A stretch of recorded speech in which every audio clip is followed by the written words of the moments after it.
Yo, what is going on, guys?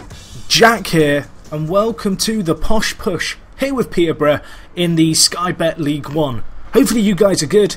Today we have a live comm against Bristol City for you guys. Of course, last episode, if you missed it, we played against Manchester United. As that's transpired, that was only 2 games ago, so as a result this will be a slightly shorter episode. Hopefully you guys don't mind, as I felt as if this game was kind of unavoidable. We will be playing Bristol City, who are second in the league, just 1 point ahead of us. We do have a game in hand, but this could be huge in terms of shaping how I guess we settle into the midway point in the season, whether or not we're right up there in the top 2 promotion spots, or whether or not we're going to be playing catch up for the rest of the season. So anyway, as I mentioned, 2 games since the last episode. The first one here against Walsall, Matthew Briggs and Asombalonga with the goals. Tom Hooper only getting a consolation goal for Walsall, having missed a penalty. This was a pretty fortunate result. Statistically, we were not the better team. We got lucky. Briggs scoring, obviously, the early penalty really helped. We doubled our lead midway through the first half, 33rd minute. Alconk to Menez Lang, and then Asombalonga with his burst of space, able to beat Howell, the goalkeeper, to the ball, made it 2-1. As I mentioned, however, this was anything but smooth sailing. Their goal did come from a rebound. Hopper getting the goal there, quite a nice goal for them to make it 2-1. So anyway, that was that, and then in our last game we lost to Crawley Town 1-0. This was a kind of, I guess, a reversal of roles this game. We were the away team, we dominated, we had more of the play, we had more possession.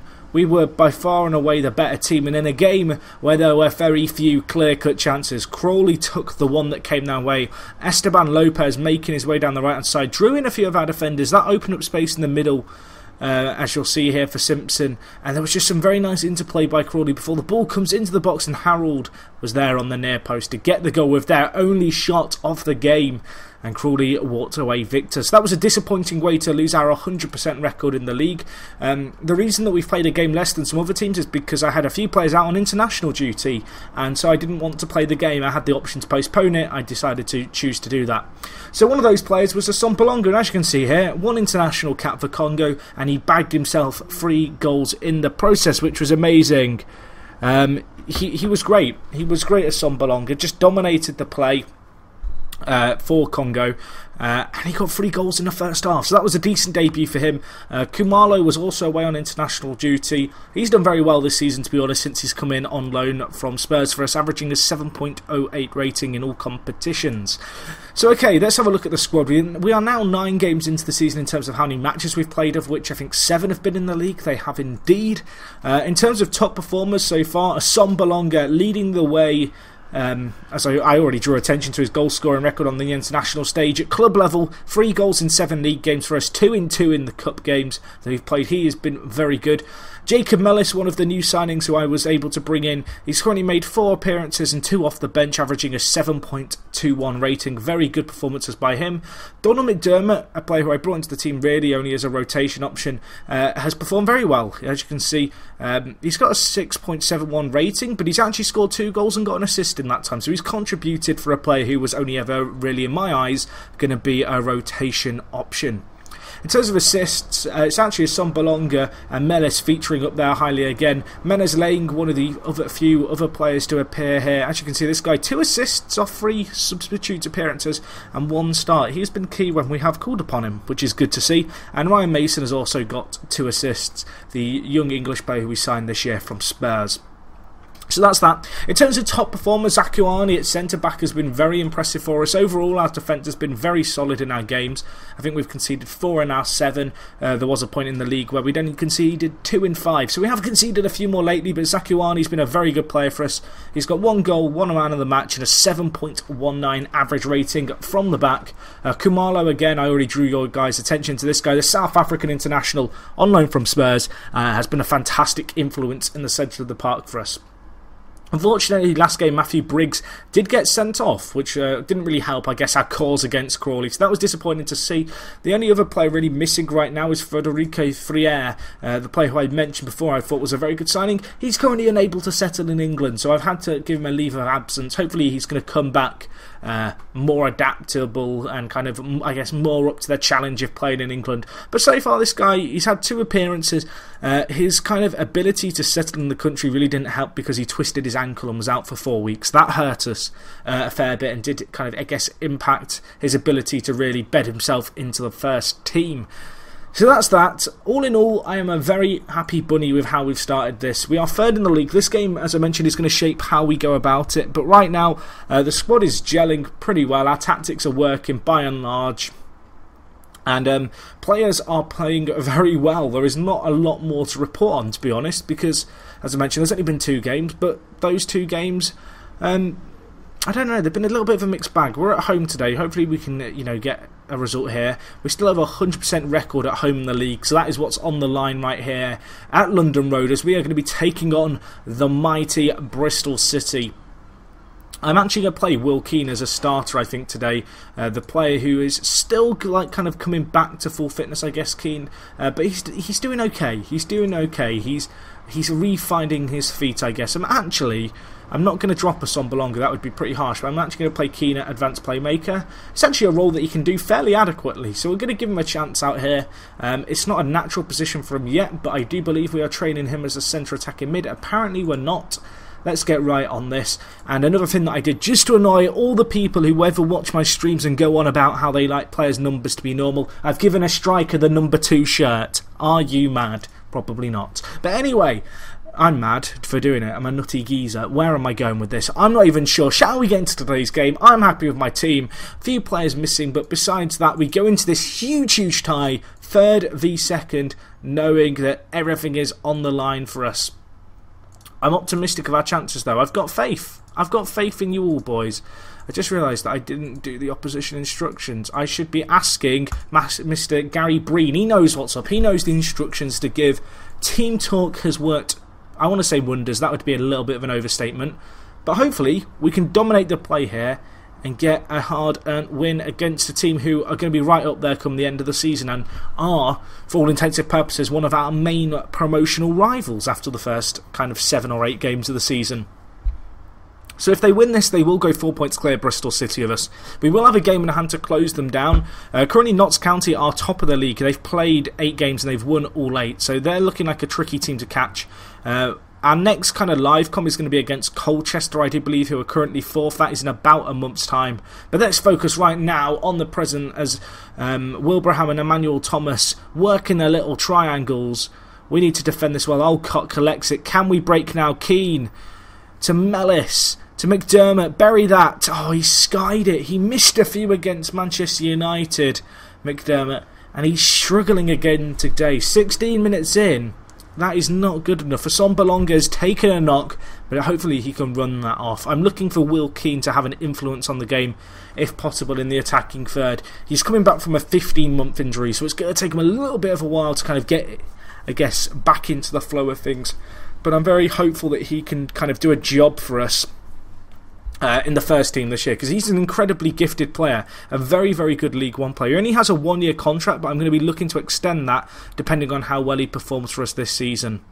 But anyway, we've got the ball as Zakuani to Mellis to Keane, the man of the moment, a Sombalonga. McDermott, can he make up for his poor finish last game? He puts in the ball to a Sombalonga. Can the ball go in? It can! And there is the man of the moment. Will Keane grabs a goal on his first start back from his injury. He did come on off the bench in our previous game, which we lost to Crawley. This was his first start.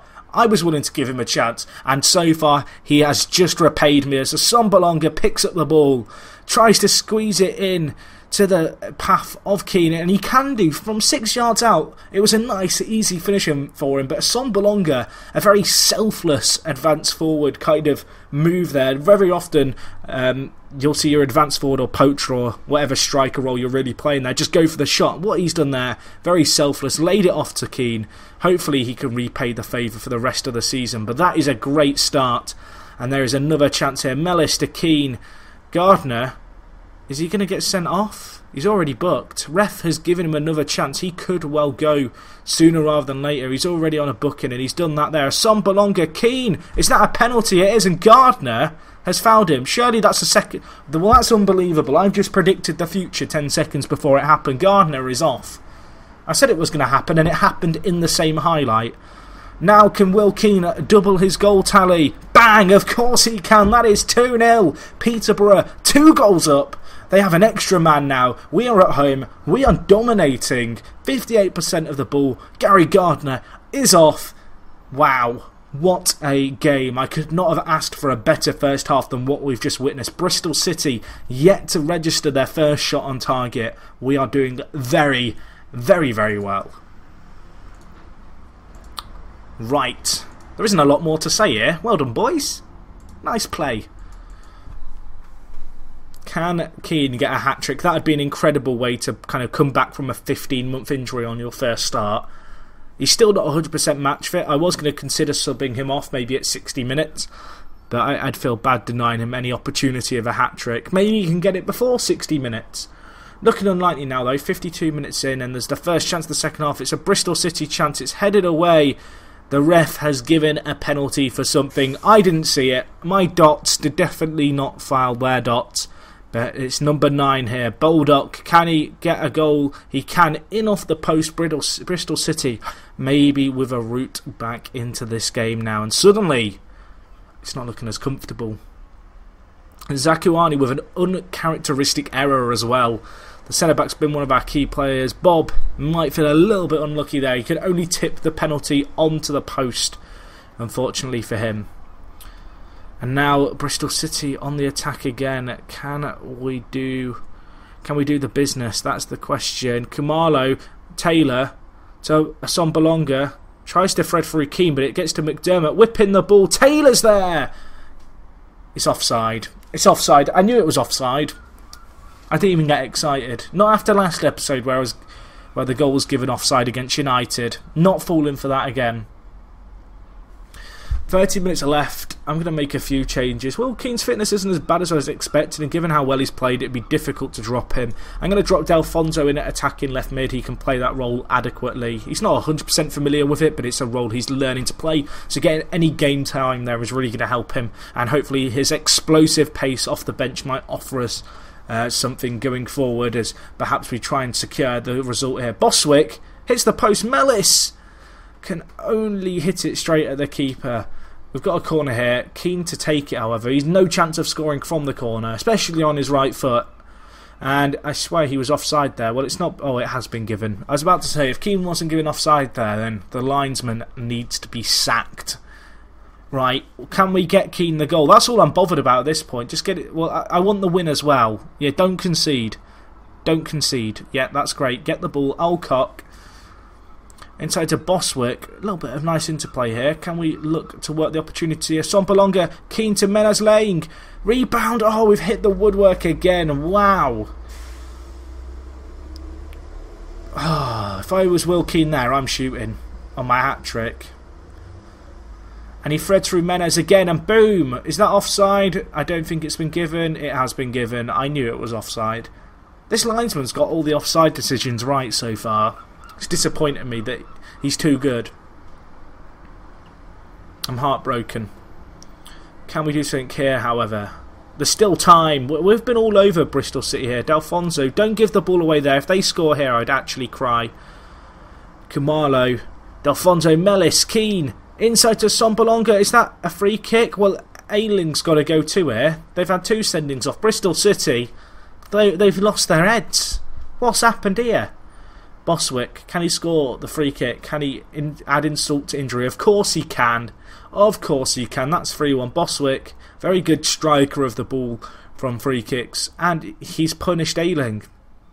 He's punished him for that foul. I've got to question the wall and the keeper's placement there. But I'm not going to complain about it. I'm only going to question it. It would look less than convincing, to say the least. Right, 30 seconds left on the clock. This is going to be a monumental victory. 3-1 here. Boswick, don't get sent off right at the end, you stupid man. Right, that should be game, set, and match. What a game. I'm very happy with that. Yeah, that was a good result because, as I mentioned, this was a game that really was going to influence how our season went. We'd always be playing catch-up if we went 4 points behind, even with a game in hand. So to get a win there is great. Will Keane get a man of the match. Very happy for him. He's got the potential to be a real key player for us at the club this season. And, well, after that game, you can see exactly why. So yeah, that wraps things up for today, guys. Hopefully you enjoyed this episode 3.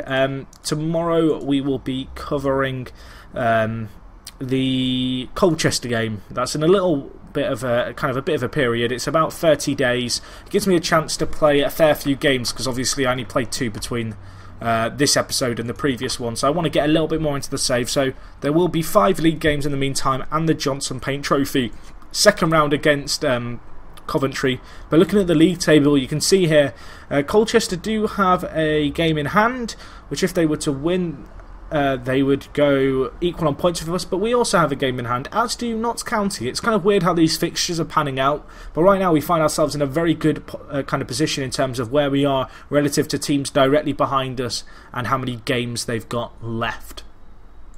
Okay guys, that wraps things up for today. If you've enjoyed, as always, feel free to smash the like button. It does help me out, helps new people find the videos as well. I am really appreciative of it. If you've got any comments with regards to the save, questions, queries, maybe you noticed something in the episode that I did, a decision, something that you noticed during the game, whatever it was, you know, feel free to ask me. Or if you just want to make a statement, maybe you want to say I smell funny, feel free to leave that down in the comments too. I'm not sure how that's constructed, but whatever floats your boat, I guess. Guys, thank you for watching. I'm now rambling as always. Yeah, let's just end here. I'll talk to you guys in a bit. I'm out.